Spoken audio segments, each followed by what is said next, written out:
सांग भले तू माझा नाही कलियुगातली मीराबाई मौनातले हे शब्द बोल के तुझ्यानी माझ्या ओठे हलके असुनी ननी अश्रू पोरके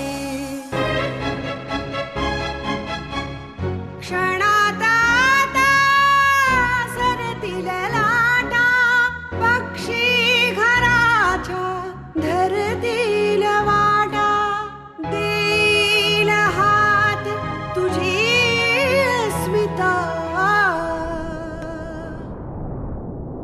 अस्मिता अस्मिता अस्मिता। अहो साहेब, तुम्ही काय बोलताय? मला काहीच कळत नाहीये। अहो मी ते बस टाइमपास करायला आलोय। मागे जे काही घडलं ना ते तुम्ही विसरून जा। हात दाखव तुझा।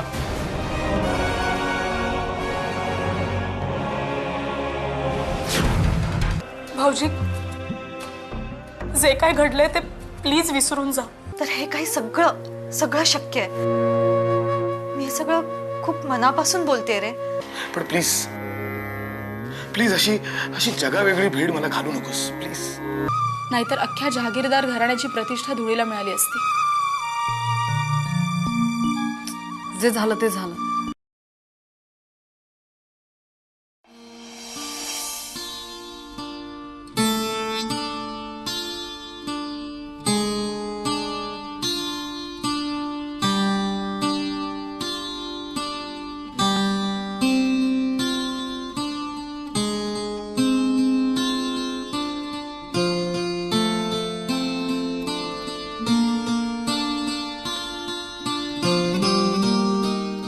माझी सून वनिता मरणाच्या दारातून परत आली आहे।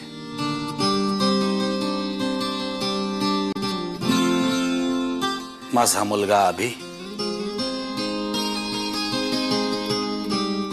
तुरुंगातून निर्दोष सुटलाय।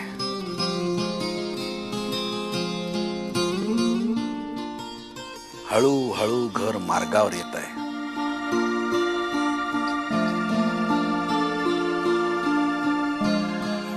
त्याला कुणाची नजर लागू नये एवढीच इच्छा आहे।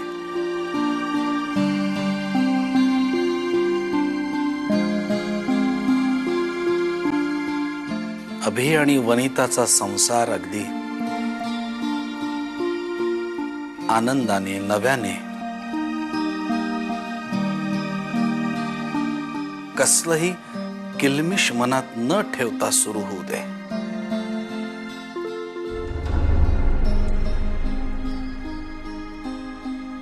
त्यांच्या संसार सुखात एकच त्रुटी ठेवलीस, ही शिक्षा त्या दोघांना नाही तर सगळ्या कुटुंबाला आहे।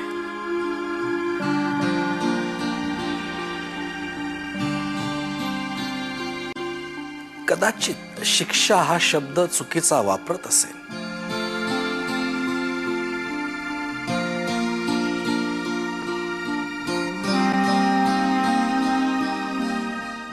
या जोडप्याकडून तुझी वेगळी अपेक्षा असेल।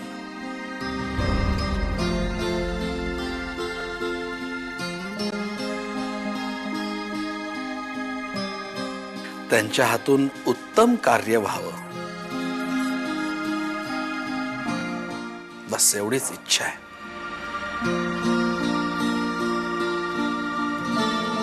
दुसरं काही नाही।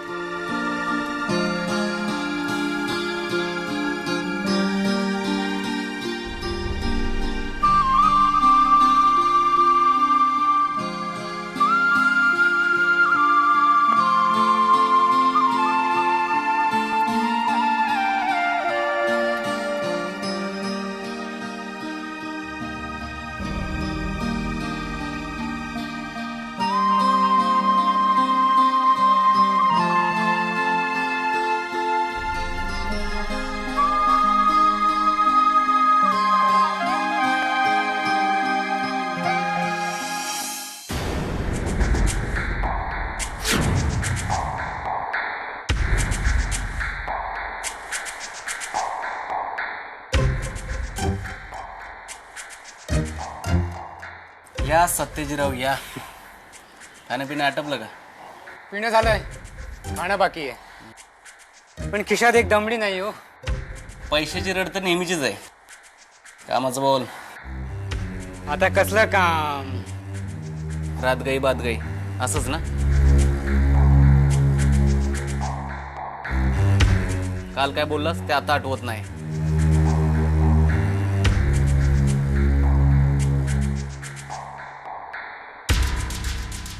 कामाचं बोल. तेच ना, जेवणतच साला एकदम गायबच झाला हो. आपल्या नेहमीच्या अड्ड्यावर शोधले तिथे पण नाही आहे.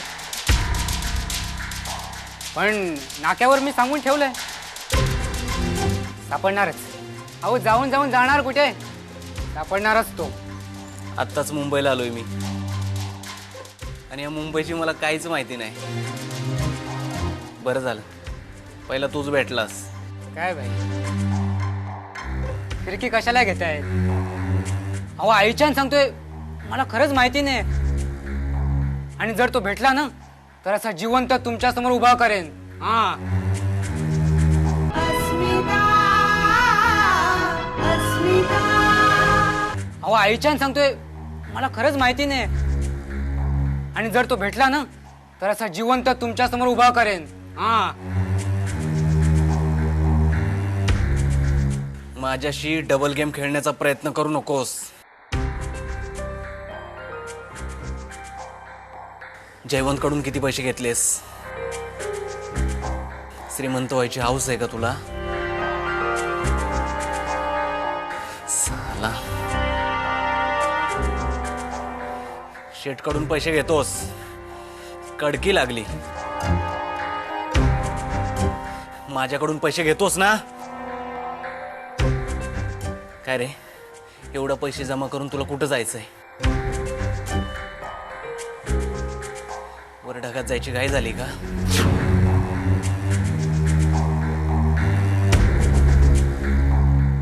एवढे पैसेच कमवायचेत ना तुला, तर जा त्या पाटलाकडे जा आणि कबूल कर. त्या आबीवर गोळी झाडायला तू गेलेलास, पण गोळी वनिताला लागली. जा कबूल कर. तुला शिक्षा नाही होणार.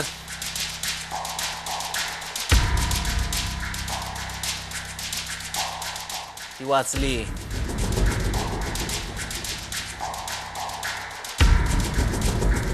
तीनशे दोन अजिबात लागणार नाही.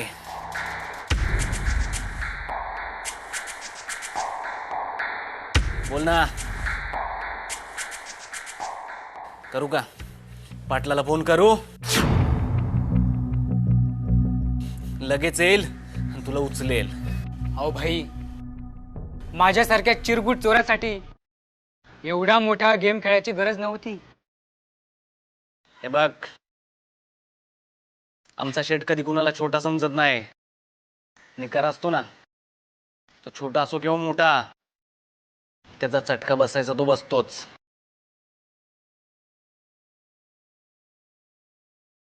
आणि हो, शेट तुला असं संपवणार नाही. तू कामाचा पंटरेस बाबा. जा आज जाऊन बस आणि तिथे त्या पाटलाच्या लाता खा. आणि बाहेर आलास ना की कमावू, पैसाच कमावू. पण एक गोष्ट लक्षात ठेव, अजून बी तू शेटच्याच रेशन कार्डावर आहेस. चल वरती चल, काम आहे.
नमस्कार अभिजितराव, ओळखलत मला? मी सुहास जाधव, तुमच्या बहिणीचा नवरा. वाह, फुकट खाऊ अजून इथेच राहता वाटतं, हा? आणि तुम्हाला कसं विसरू शकेन? जहागीरदारांचे जावई आहात ना तुम्ही. मला काय वाटतं माहिती अभिजितराव, आपल्या भारतीय तुरुंगामध्ये ना एखादं मशीन असावं.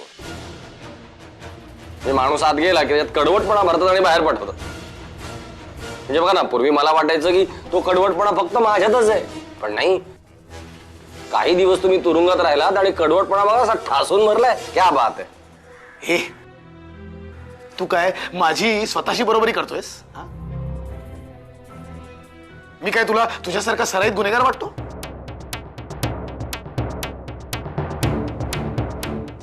इनफॅक्ट मी गुन्हेगार नाहीच आहे.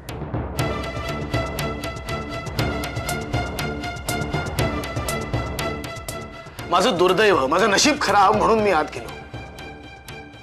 काय असतं माहितीये, तुझ्यासारखे सराईत गुन्हेगार बाहेर फिरतात आणि आमच्यासारख्यांना कुठेतरी उगीच आत ढकलतो. अस्मिता अस्मिता माझं दुर्दैव, माझं नशीब खराब म्हणून मी आत गेलो. काय असतं माहितीये, तुझ्यासारखे सराईत गुन्हेगार बाहेर फिरतात आणि आमच्यासारख्यांना कुठेतरी उगीच आत ढकलतो. आणि मग गुन्हेगाराचा शिक्का आमच्यावर लागतो.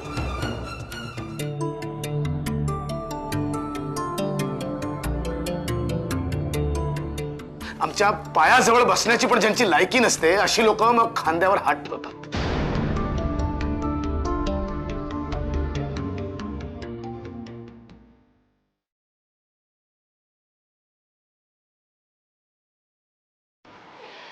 मला ना खरंच आश्चर्य वाटतं की तुम्हा जहागीरदारांना कसला माज आहे हो एवढा, हा?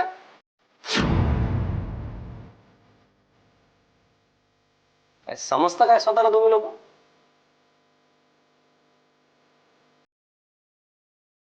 स्वतःच्या बायकोवर गोळ्या घातल्यास तू. Just shut up! मी तिच्यावर गोळी झाडलेली नाहीये.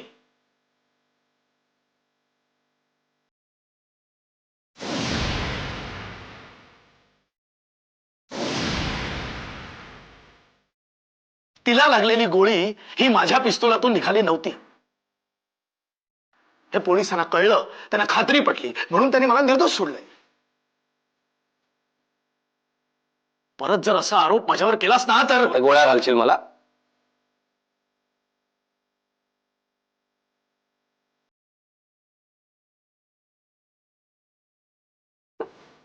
माझं सोड. तू ज्याला गोळ्या घालणार होतास ना, तो अजून जिवंत आहे.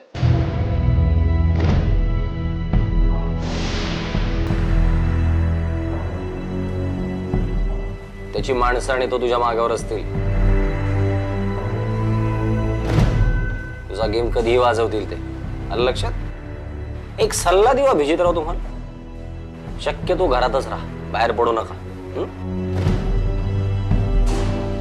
हे बघ, मी जिवंत कसं राहायचं यासाठी मला तुझ्या सल्ल्याची आवश्यकता नाही. हा, फार फार तर तुरुंगात कसं राहायचं, कसं वागायचं यासाठी मी तुझा सल्ला अवश्य घेईन.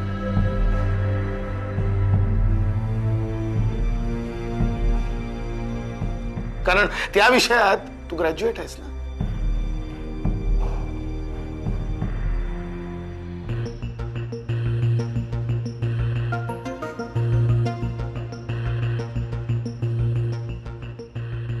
चला, आपलं काम झालं असेल तर आपण जाऊ शकतो. आपल्या बहुमूल्य सल्ल्याबद्दल मी आपला आभारी आहे. गरज लागली तर जरूर भेटेन आपल्याला. Okay, good night.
आजच्या एका दिवसाचं काय घेऊन बसला तो? आता येणारे पुढचे सगळेच दिवस आहेत ना, वाईट आहेत तुमचे. ए चिरगोट, माझ्या पुढे जास्त जबान चालवायची नाही, समजले का? आणि माझा बाप बनायचा तर अजिबात प्रयत्न करू नकोस. तुझ्या दुसऱ्या लग्नाविषयी काय ठरवलंयस? लहान मुलाच्या बोबड्या बोलांचं कौतुक करतात ना मोठी माणसं, तसं तुझं कौतुक करतो मी आणि सांगतो आता चल निघ. कशी माणसं असतात ना, म्हणजे स्वतःच्या बायकोला गोळी घातली त्यांनी. आणि एक काम कर, शक्यतो त्याला रात्रीचाच बोलव, म्हणजे आपल्या शेटला त्याला बाटलीत उतरवायला सोपं जाईल. जळता जळता एक ज्योती अंधाराला सांगत होती, होती सच्ची माझी प्रीती. क्षणात आता सरतील लाटा, पक्षी घराच्या ठरतील वाटा. देईल हात तुझी अस्मिता